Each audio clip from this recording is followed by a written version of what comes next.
the silence between your thoughts lies the answer to the question you forgot to ask. Picture this moment. Your fingers hover over the keyboard, a response burning in your throat. You feel that primal urge to defend, to explain, to prove your worth at all costs. This isn't just a moment. It's a revelation of how deeply we've been conditioned. In today's digital coliseum, we've become gladiators of noise. Everyone broadcasts, everyone performs, everyone demands attention. Yet in this symphony of shouting, who has the courage to listen? And more importantly, who possesses the power to embrace silence? Look back at your own battles. How many arguments have you lost by speaking too soon? How many vulnerabilities have you exposed through hasty defenses? How many times has your desperate need to be heard left you paradoxically silenced? This pattern is no accident, it's systematic programming. From childhood, you were taught that power flows from speech, that silence equals weakness, that to be passive is to be forgotten. They embedded this lie so deeply that it feels like truth. Nietzsche, history's most unflinching philosophical rebel, saw through this deception with startling clarity. For him, true power wasn't found in the endless stream of words, but in calculated restraint. Not in impulsive reaction, but in masterful self-control. Not in noise, but in silence charged with deadly intent. He understood that the genuine will to power manifests not in those who speak compulsively, but in those who remain immovable amid chaos. While the masses drown in their own anxious chatter, the master observes, analyzes, and waits. And when they finally choose to speak, the world freezes to absorb every syllable. This journey isn't about philosophical abstraction. It's about you. About the discomfort you feel when confronted with your own thoughts. About the fear that rises when the noise stops. About how your addiction to external validation has become the very chain that binds you. This is the conversation you've been avoiding, raw, unfiltered, necessary. Before we continue, I challenge you. Stay with me to the end. Don't resist the silence forming within you. What follows may shatter your comfortable illusions, but isn't that precisely what you've been searching for? Part 2. The Philosopher's Dangerous Truth. Nietzsche didn't write philosophy to comfort the afflicted or to be casually consumed. He wrote as a surgeon operates, cutting precisely to expose what lies beneath the surface. His concept of will to power remains one of philosophy's most misunderstood ideas. Most interpret it as dominance over others, as conquest of the external world. But Nietzsche was pointing to something far more revolutionary, complete mastery over oneself. True power, in his vision, is the capacity not to react. This stands in direct opposition to everything our hyper-connected society celebrates: instant responses, constant engagement, perpetual visibility. Nietzsche recognized this compulsive reactivity as evidence of an enslaved mind, one dominated by primitive impulses and desperate for external validation. His ideal, the Übermensch, Overman, transcends this dependency. He doesn't react automatically because he isn't hostage to his ego. He requires neither explanation nor defense. He exists in complete self-containment. To react is to confess vulnerability. It reveals that others can penetrate your emotional fortress, that they can disrupt your equilibrium, that they can extract from you a predictable response. By yielding to reaction, you hand others a map of your psychological landscape, revealing every insecurity, every wound, every weakness. Silence, however, is not passive surrender, but active mastery. The manifestation of a mind that understands true control emanates from within. It's not the absence of power, but its most concentrated form. Do you seek genuine influence? Then master the art of containment. Learn to witness chaos without becoming it. While others exhaust their energy fighting unnecessary battles, you cultivate strength in deliberate stillness. It's in this crucible, where impulse meets discipline, that authentic power crystallizes. But this raises a profound question that few dare to answer honestly. Why do we find silence so terrifying? Why does noise seduce us even as it diminishes us? Part 3. The Mirror We Avoid. Have you noticed how silence disturbs people at a primal level? How a slightly extended pause in conversation creates visible discomfort? How the absence of sound becomes almost unbearable when we're left alone with our thoughts? This is no coincidence. Silence possesses a unique psychological power. It reveals, and humans instinctively fear what emerges when everything else falls away. In the void of silence, distraction vanishes. Without distraction, everything you've carefully buried resurfaces: your deepest insecurities, your unacknowledged fears, your suppressed guilt, your unfulfilled potential. Everything that daily noise helps you ignore suddenly demands recognition. Excessive talking, compulsive scrolling, constant busyness. These aren't just habits, they're sophisticated anesthetics. And like any addiction, their power lies in convincing you that you're in control when you're anything but. Modern psychology confirms this. Our neural pathways are designed to avoid emotional discomfort at all costs. We talk, we consume, we produce, we fill every moment with stimulation, anything to avoid confronting the abyss of inner silence. Carl Jung, building on Nietzsche's insights, observed, "What you resist persists." And what do we resist with our entire being? Confronting our inner emptiness. Nietzsche diagnosed this condition with merciless precision. He recognized that modern humanity suffers not from excess pain, but from excess anesthesia, from drowning in empty discourse, shallow opinions, and ego battles that nourish only our most superficial selves. Silence shatters this carefully constructed illusion. It forces you to confront who you truly are beneath the sophisticated performance you present to the world. This is why authentic silence, born from self-awareness rather than fear, holds such transformative power. It demands raw courage. Being silent isn't passivity, it's resistance incarnate. It's rebellion against a world that has convinced you that your value lies in what you produce rather than who you are. Silence disrupts this destructive pattern. It suspends the social theater. It returns sovereignty to your authentic self. But remember this crucial distinction. Silence alone isn't enough. It must be intentional, purposeful, strategic. Part 4. The strategic silence. What separates the silent fool from the silent master? Intention. The former remains silent out of fear, the latter out of strategic calculation. Here lies one of the most uncomfortable truths about power. Those who cannot master their own silence will never master anything else. Nietzsche didn't view silence as retreat. For him, calculated silence was the ultimate assertion of superiority, the most refined manifestation of the will to power. The silence of the Übermensch isn't timid or withdrawn, it's deliberate, it's weaponized. He doesn't fall silent from submission, but because he understands that those who speak constantly devalue their every word. Those who react immediately hand others the blueprint to their psychological vulnerabilities. In any human interaction, those who speak excessively place themselves at immediate disadvantage. They explain unnecessarily, justify compulsively, reveal prematurely, all symptoms of a deeper insecurity. Strategic silence functions as a psychological mirror, forcing others to speak for you, to project their fears onto your canvas, to destabilize themselves through their own imagination. They frantically fill the void with words, unconsciously exposing their deepest fragilities. Have you encountered those rare individuals who never raise their voice yet command complete attention? Have you stood before someone whose measured silence made you question everything you were about to express? That is the power of strategic silence. It creates tension, and tension is the territory where influence thrives. You don't need endless justifications when you control the rhythm of human interaction, when you decide precisely when to speak, and more importantly, when to withhold. Social psychology identifies this as non-verbal dominance communication.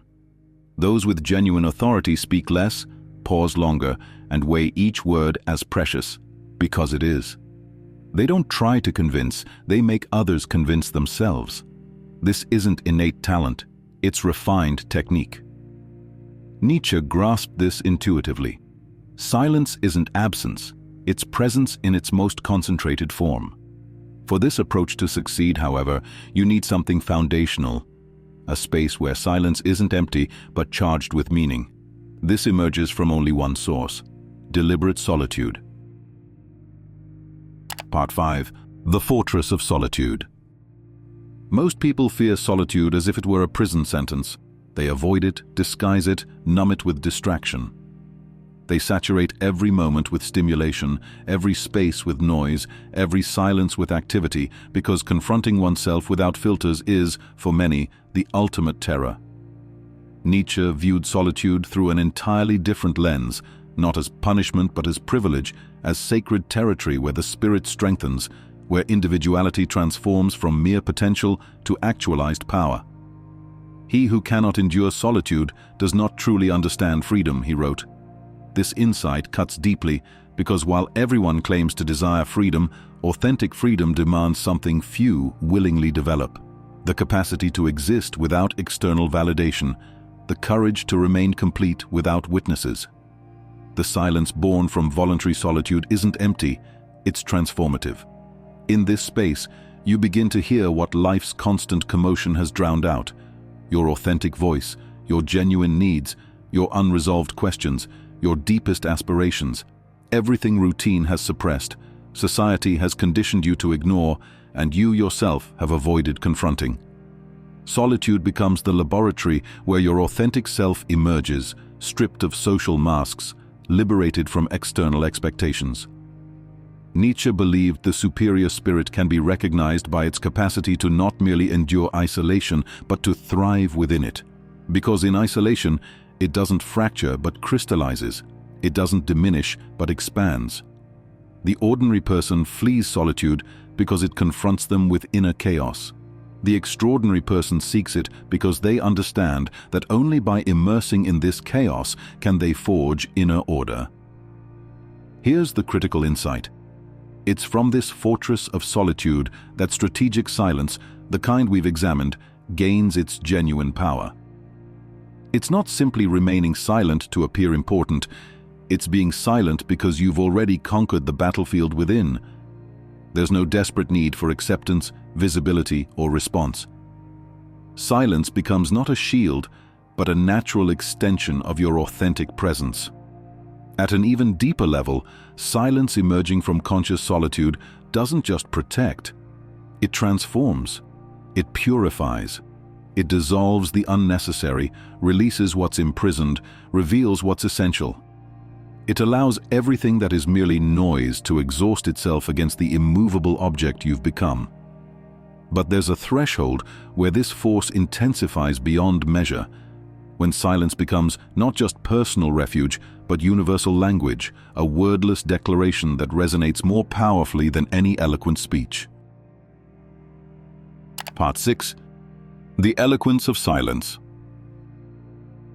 There are moments when silence transcends mere absence of sound. It becomes absolute presence. It fills space like an invisible force, disarming pretension, stripping away performance. It asserts itself without the slightest effort. When this happens, no amount of verbal skill can overcome it, because while words can be debated, authentic silence remains unanswerable. Nietzsche recognized this with surgical precision. He understood that in deliberate omission lies a force more devastating than any argument. Well-placed silence is judgment, boundary, verdict. When you choose not to respond, you're not merely abstaining. You're declaring with ruthless elegance, "You have not earned my energy." This isn't arrogance, it's natural hierarchy. In a world obsessed with visibility, those who choose strategic silence immediately elevate themselves above the competition. They don't compete, they render competition irrelevant. Consider a heated confrontation where one person suddenly embraces silence despite provocation. The other becomes visibly unsettled, pushing, provoking, desperately attempting to force a reaction, because silence reveals something most find terrifying: that the other has achieved inner sovereignty. And there exists no weapon more disarming than complete serenity in the face of emotional assault.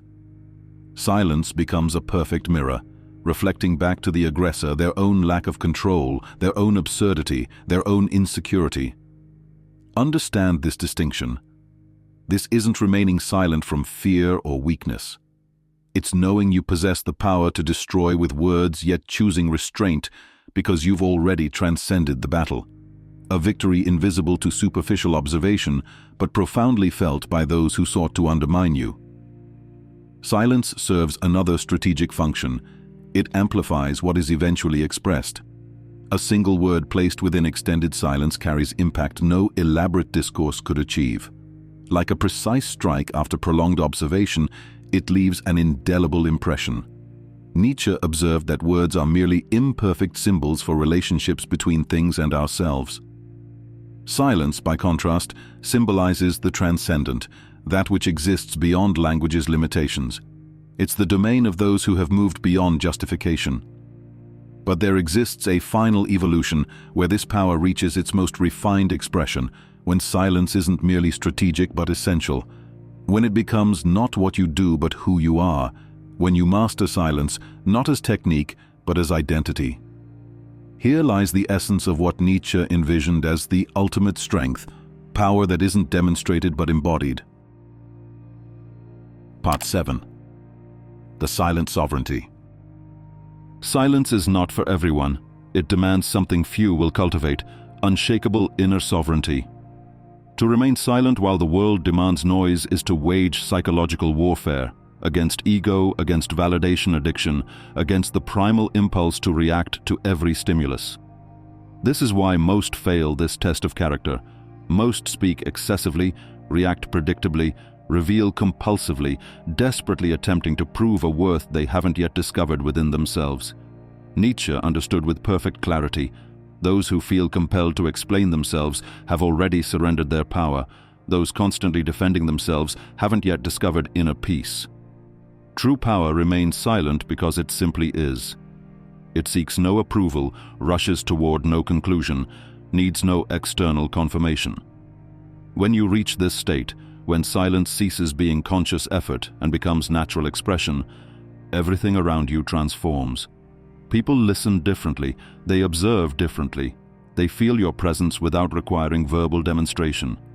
This isn't mysticism or abstraction, it's applied psychology. It's energy conservation. It's mastery of human nature. But understand this truth. This path is fundamentally solitary. It requires moving against powerful currents of urgency, distraction, and collective anxiety. It demands embracing the discomfort of emptiness until you discover that what you perceived as emptiness was actually fullness all along, the presence of your authentic self beneath the noise. When this transformation occurs, everything shifts. You stop reacting to life and start responding with intention. You speak less, but when you do, environments transform. You abandon the desperate pursuit of being heard because you understand that those with genuine substance need not chase audience. The world comes to them. Now I ask you directly, will you continue surrendering your power to the chaos of noise, or will you begin the discipline of strategic silence? Will you keep giving your power away to every provocation, or will you reclaim sovereignty over your own mind? If this exploration has challenged you, if it's forced confrontation with something essential within yourself, make this commitment. Today, I choose silence. Those who understand will recognize the power in this choice. Those who don't, their opinion becomes irrelevant to your journey. And if you're ready to continue this transformation, know that this is merely the beginning. What follows in our upcoming explorations will expand your understanding even further, because your evolution into sovereignty awaits no external permission. The world doesn't need more noise, it doesn't need more empty opinions, it needs the transformative power of your cultivated silence. If these philosophical insights have awakened something within you, make sure to follow this channel for our continuing exploration of history's most profound thinkers. Next week, we'll be dissecting Carl Jung's shadow work and revealing how confronting your darkness may be the hidden key to unlocking your greatest potential. This isn't casual content, it's philosophical revolution, one insight at a time. Subscribe now if you're ready to join a community of minds who refuse to settle for intellectual mediocrity. Turn on notifications so you never miss these essential conversations that most of society is too distracted to have. Your journey toward philosophical mastery is just beginning, and silence is only the first weapon in your arsenal.